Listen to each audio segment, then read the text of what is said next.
Greetings, Islam, Shalom, Assalamu Alaikum, Namaste, and all the many chantings of peace throughout all the human family.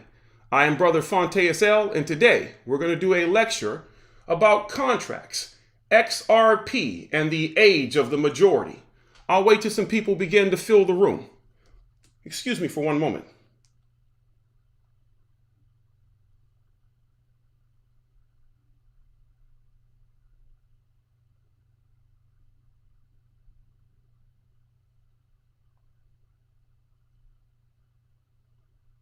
Fill the room.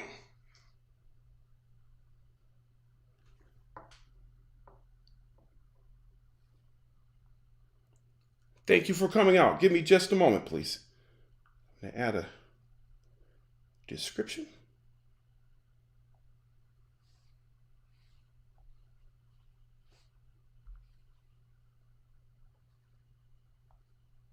There we go. Got it. Thank you all for coming out today. Many people have asked me about contracts, and the contracts are going to be broken down into many different sections because I love contracts. Contracts can be fun, but contracts can also be damaging if you don't understand them. Greetings to everybody for coming out. Thank you. I noticed that we're starting to get more people, and I'm starting to see different titles in the room. Thank you for coming out. Before we even get into contracts, I'm going to talk about this book of the day. Very powerful book. Let me put it up on the screen here. See what we got here. The Law of Contracts in the Uniform Commercial Code. This is an older book, but the section to do with contracts always remains the same. And it will give you the guidelines that you need to know to empower you. And if you're looking for the book, you'll be able to find it in the link's description area. But this is a great book. So we're going to review this book today. So I'm going to say fair use because we're going to review this book. But let's talk about contracts. Before we can even have a contract, there must be some elements to the contract. Contracts have to have some substance, quid pro quo, something for value for something for value. I mean, that should be fair. I mean, what do you have for value that we're exchanging? But before you even go into that section, you have to be of competent and sound mind in order to contract. I don't know if maybe some younger people remember, or even older people. In school, when I was in school, they always gave you something to sign. Sign this, sign that. I'm a little boy, my father would get so irate. He'll say, why did they have you sign this? You're not of age to contract. But they always ask me to sign something. Always. But I'm going to tell you why, because they're training you. Dumbing the people down that you just sign things at will. Modern day. Let's skip to present day. Let's talk about I'm ordering some food from the local store and it will be brought to me by a third party.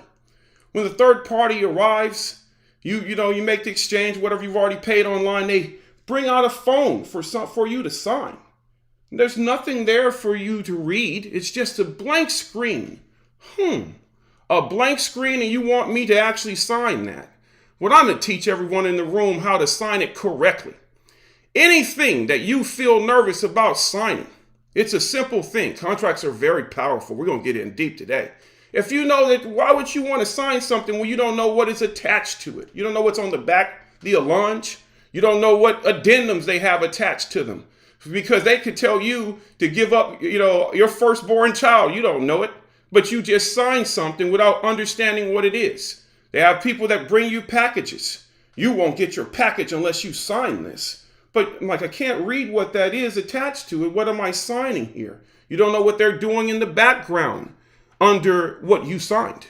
So best way for you to sign that is to reserve your rights or to sign it without recourse.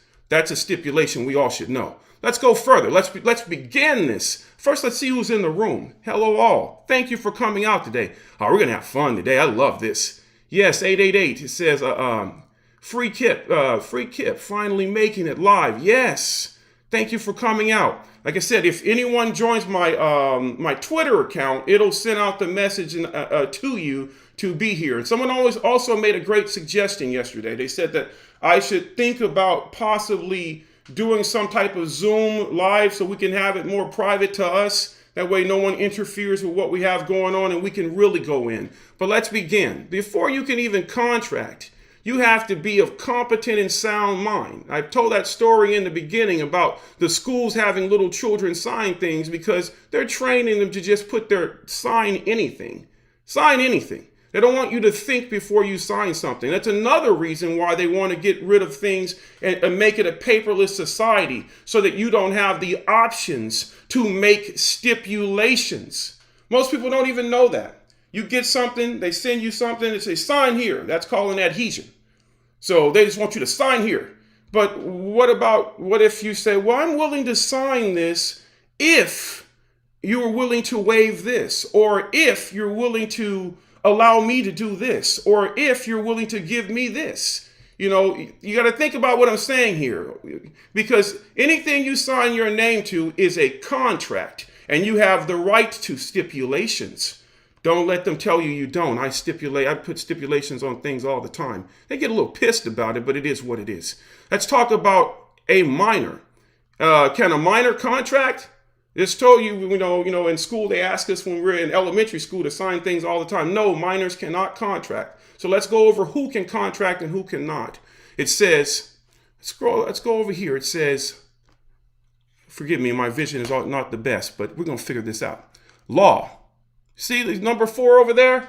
Law. You can always go to law, because if you're going to study, you got to have a unabridged dictionary, a thesaurus, and a legal dictionary. That's the only way you're going to be able to study. You got to understand geography. You got to understand 7 liberal arts and sciences. Everyone in this room is getting ready to be super wealthy. So you're going to have to understand the 7 liberal arts and sciences. So we're going to go over here to the law where it says, having reached legal adulthood. But this says not. So a minor has not reached legal adulthood. Okay, so it says it right here in the law section. Let's scroll over here to minority. I hear people all the time say, I'm a minority. I'm a minority. I'm a minority. It comes out of their mouth just free and easy, like water flowing, like Bruce Lee said, be like water with it. They're smooth with it.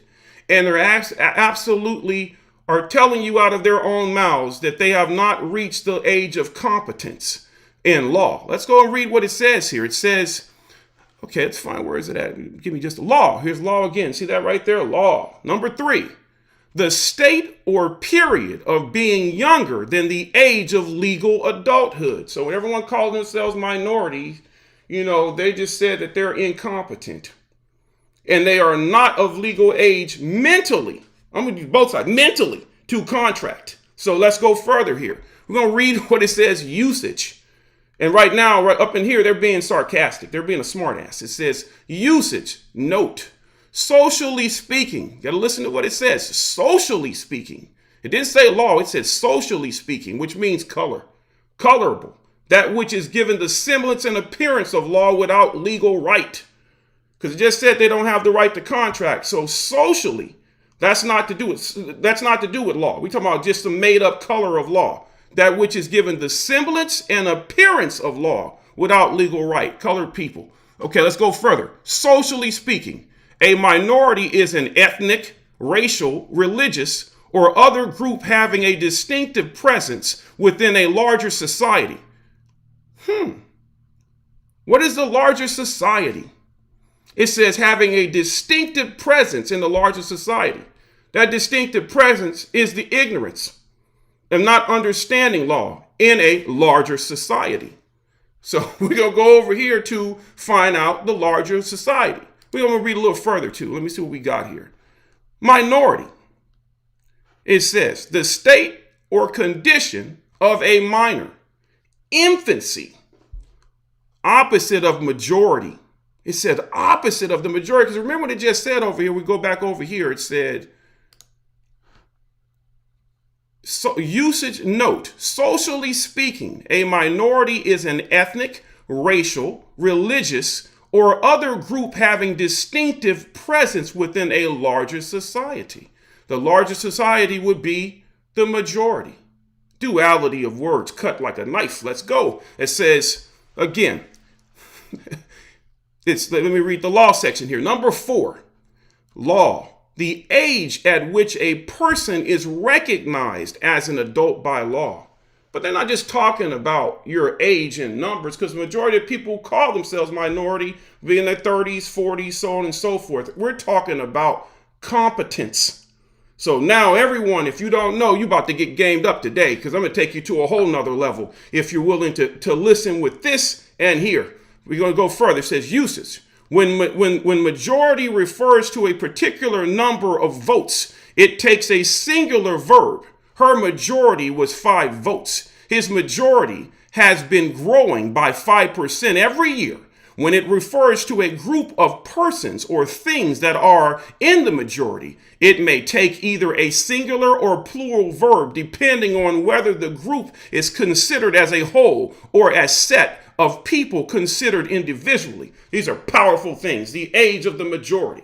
How many people have taken a documentation and drafted it and send it off to those people who are supposed to be in charge of government and say, I have legally and lawfully reached the age of the majority? Once you do, you better be on your game, because they're going to come at you because they want to see if you were about what you said you were about. That means you are going to be responsible for your actions from here on, so forth. From here on out, that means that you are an adult with thinking that is competent. It's on a whole nother level. Let's go over here now and begin the process of looking into the laws of contracts. This book here. This is the book we're going to go over today.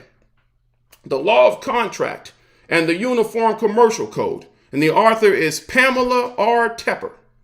This is an amazing book if you want to begin the foundations of contracts. Let's see what questions people have. It says, are you saying I can set conditions on these contracts like...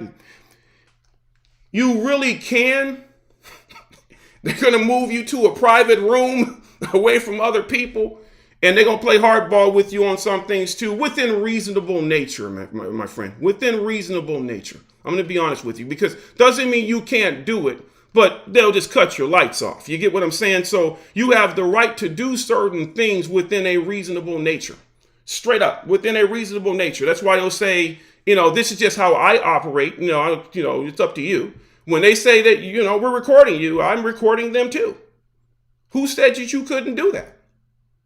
Who said that you couldn't do that? Why are you not doing it? They're recording you. What gave them power that superseded you? Didn't think about that, did you?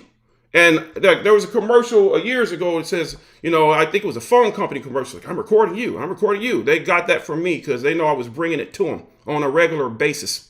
Because what gave you rights that superseded mine? There is no corporations that have rights that supersede those of the people other than physical enforcement. That's the only reason. Period. Let's see what we have here. Do not forget to give a like. Please do. Thank you. See what we have here. Good afternoon to you all. Crypto as a side hustle. Thank you for coming out. It says, TNT said so. Is there a way to send you something offline so you can go over it in the broadcast if possible? It depends on what you're trying to send me. What's a Zoom class? You know what? It's just, I think I'm going to set up some private Zoom classes, because I do look at it like this.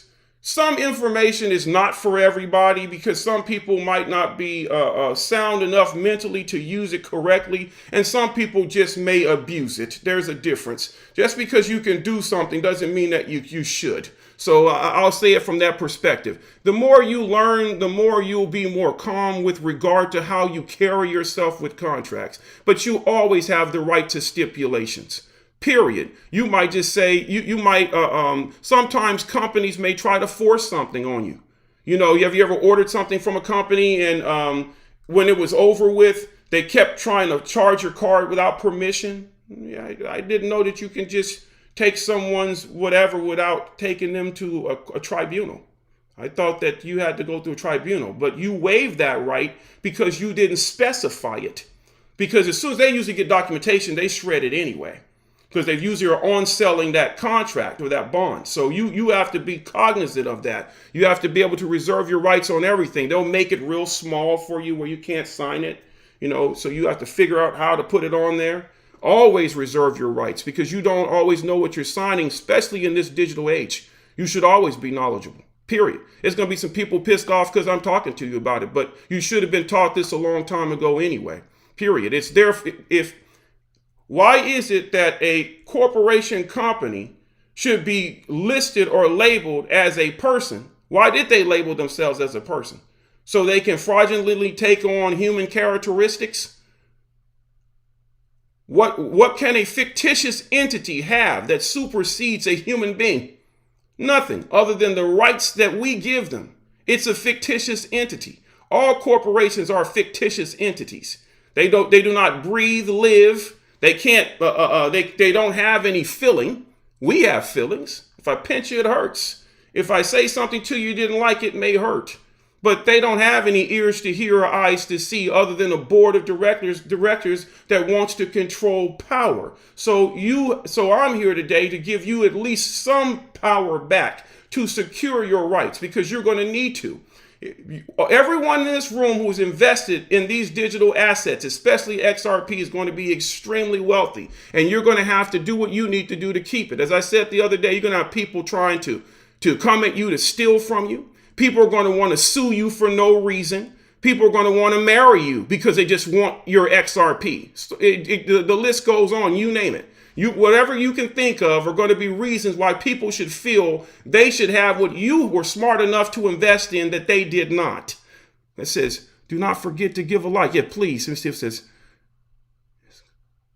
this guy's a serious dude. Yeah, well, I try my best to bring information that really helps, because I could just tell you about XRP. I can be as hype about it as the rest of us.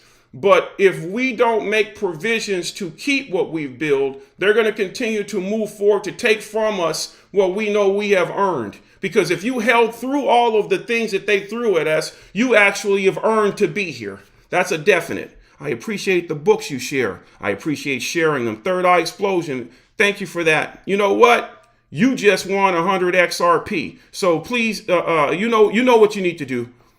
You just won 100 XRP. Contact me and we'll take care of that today. Thank you. That's many people are going to have the opportunity to win things for doing multiple things, for helping to spread my channel, for leaving good comments, for just being positive. I don't know where I just might just say you won 100 XRP. So that's where we're going to go with this, because I appreciate everyone coming out. We got 40 people in the room. Thank you for coming here. Let's see. We're going to go over here to the, give me just a moment. Let's get this over here. It says, let's say, an introduction to contracts. Contract law, a general introduction. Formation of a contract, offer and acceptance. Contracts must have an offer. I offered you this, something of substance. Did you accept it? It's up to you to accept it. You can deny it. You can say, well, I'm not fully denying it. I'm just denying it for the moment until you, maybe if it's a house or a car, it might be a car. Like, I want to buy this Honda here. I want the Honda, but I want you to fix the crack in the windshield. They made the offer to you to purchase the Honda. You said, I'm willing to accept the Honda under these conditions. That's called a stipulation. Under these conditions, these terms. And you're going to have to write those out, because just doing it verbally, that's an oral contract. Oral contracts are really hard to keep, because it could be in one ear and out the other. You know, I have people all the time, yeah, I'll do this, and they don't keep their word. That's an oral.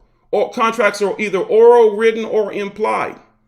So somebody could imply a contract. You just assumed based off of the words that they said that they were, agreeing with you. But they could just, here again, decide to change their mind at any moment, just being shysty with you, or they just might be ignorant or just not used to engaging. Not everyone is good with engaging with other people. Some people rent people properties and they really don't need to rent people things. They want to come by your home whenever they choose to want to, like it's just their ability to do it, and it's really not. So this is part of it. It says mutual assent of the parties. I mean, you came to a meeting of the minds. You came to the agreement. Now you can move forward.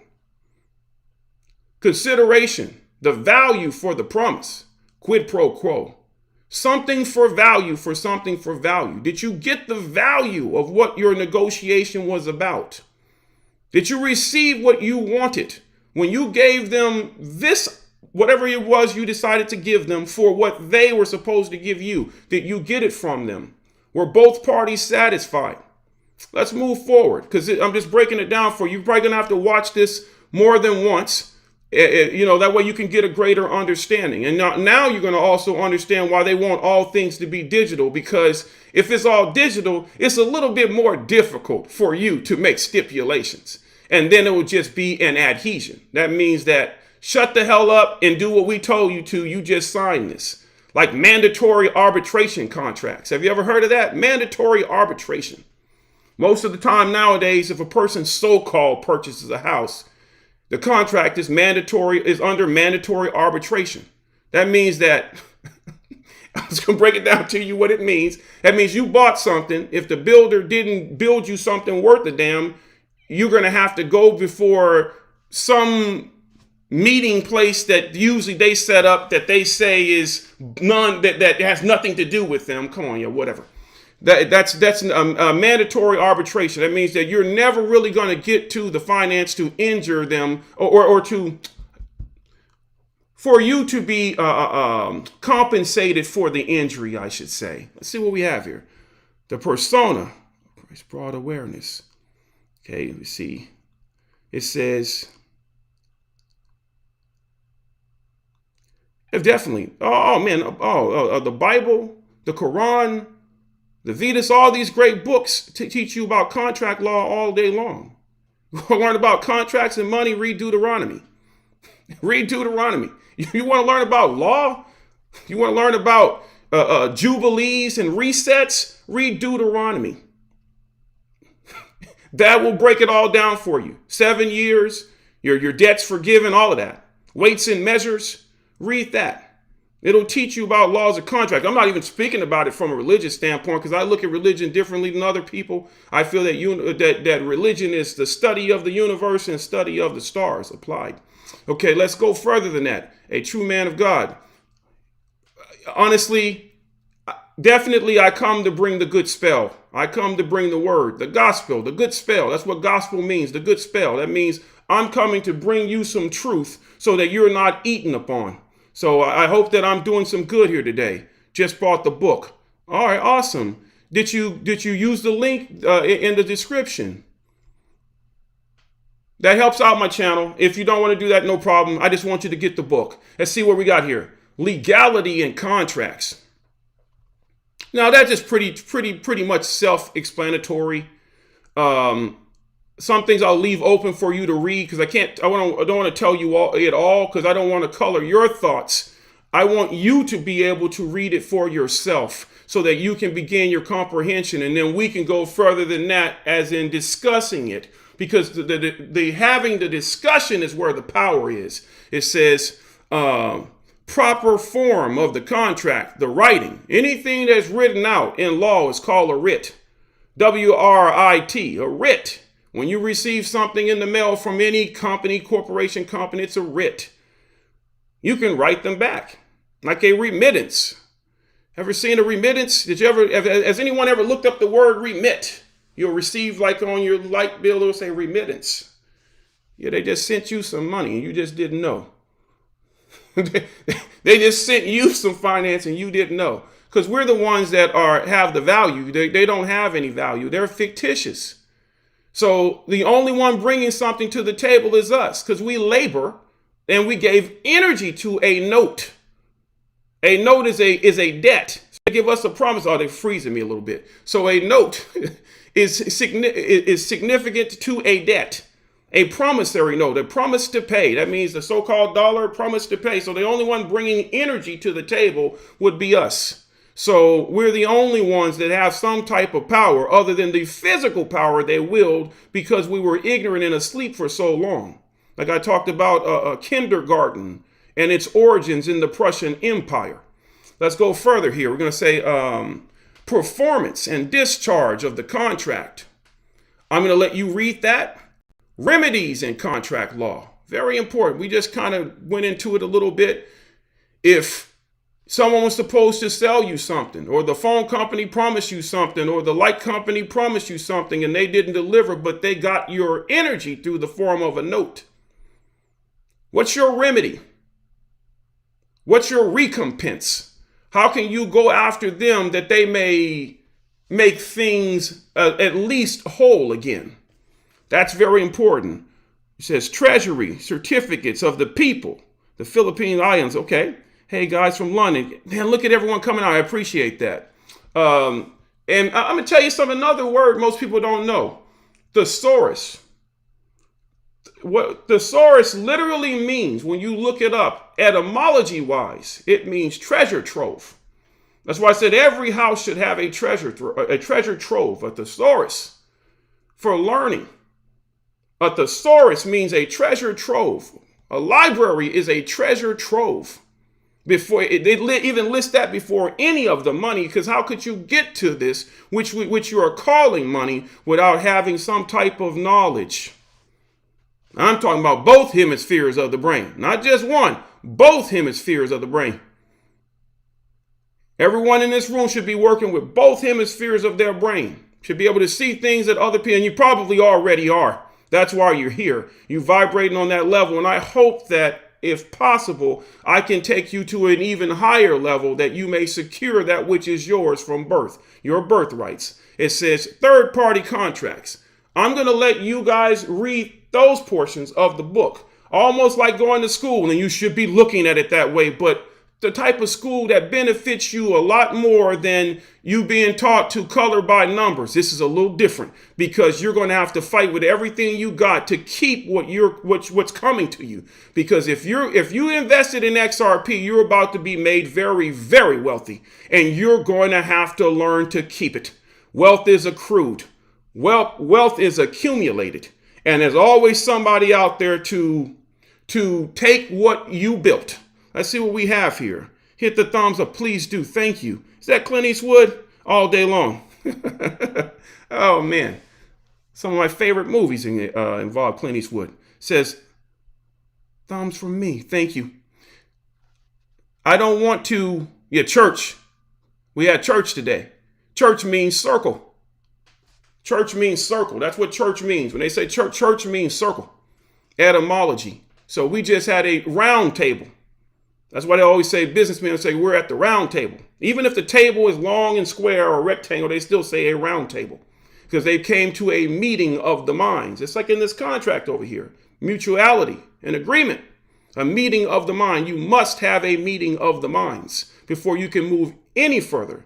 But before that, you have to be in the age of the majority. You must be competent.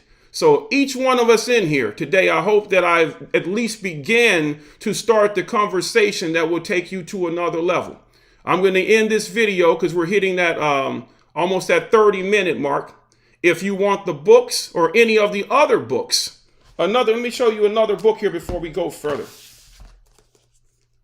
If I can get this book in here. This book is called Family Wealth. Now, this is a book that everyone should have.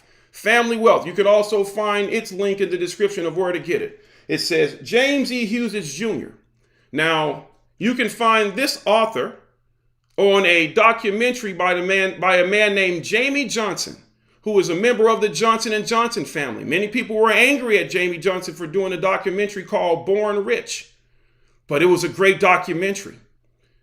If you learn to look through things and look at things in the background, find the books that they have, and learn and think deeply, more highly about what they're talking about. Because you got, in this book here, let's go open it up a little bit here. Let me see what we got here. Family mission statement. They're meaning that a family should get together. We'll start from the front. Family wealth, keeping it in the family. How family members and their advisors preserve human, intellectual, and financial assets for generations. So this is what you're going to have to know, because you're getting ready to be wealthy generationally. That's why I gave lectures about trust. A lot of people probably thought I was being boring, and it wasn't having to do with crypto. It has everything to do with crypto. Because if you don't understand this, you will be food for fodder, and we will see you on some video where you were broke again because someone took it all. But I'm going to make sure, if I can, I am a friend of the people. I'm going to make sure that you keep what is yours as much as possible. And I'm pretty sure there might be some punishments lined up for me for doing so. But like I said, whenever you see this handsome face on a picture or in your mind, you'll know that I was your friend. And I'm just joking with you, but I'm telling you the truth about being the friend of the people. It says a family mission statement. Every family should have a mission statement. What is your family about? Like in the old days with a crest. What are you about? What are your principles? What will you pass on to your lineage that the outside world can see? Because a family within itself is its own society. It says ritual. What are the rituals that a family has? Used to be everyone would get together for a family reunion. That's a ritual. But in this particular instance, we're going to get together with advisors to preserve human, intellectual, and financial assets for generations. It says the family balance sheet and family income statement. So we're going to go over like the family balance sheet. That means instead of fighting with each other, you're going to have to get together with people who are like-minded with you, who are invested in similar things. And you get together with a family income statement. What is our family worth? If something happened to one of us or all of us collectively, what can we bring together like an armament to protect ourselves? Not necessarily a physical armament. I'm talking about one of legality, of law, lawful nature, of power politically, of money, of something that can back you and take you stronger to the table. Investor allocation. Those things, everything in this book flows together smoothly. Investor allocation. That means the capital that you're bringing together from your XRPs, from your V chains, from your VXVs, so on and so forth. It says 2 important practices. I'll let you read that. The family bank. Wow, a family bank. Why would a family need a bank? A family needs a bank for those who may come to you with great ideas and a well thought out business plan. Like one of you might have come to you, if one of you came to your family, and I know you all probably did, you could have come to your family for a loan and said, hey, I got this great investment I've been looking into. It's called XRP. It's by a company called Ripple, and they're going to have on-demand liquidity. Most of the families just laugh at you. But we're going to build our family up differently. Hopefully you're going to use these tools to make your family strong, that they may have a mission statement, rituals every year, that they sit together with an advisor, that a family has a family balance sheet and investor allocation, so that when someone as intelligent as everyone in this room comes to you, maybe it's your grandchild in the future, he comes to you, grandfather, I found this new technology. And instead of you laughing, you're going to think back to the time when you found XRP. And now you can lend to that family member without gouging them, except for, without them going to a bank and being eaten off of with great interest, or whereas the bank may not even give them a loan. It says protectors, advisors, mentors. I like to think that I can be a mentor. I like to think at least that I am at least competent enough that I can help people to think differently. I believe that's why people are in this room today, and I thank you for coming out. Control without ownership. Now we're going to get back to Mr. John D. Rockefeller.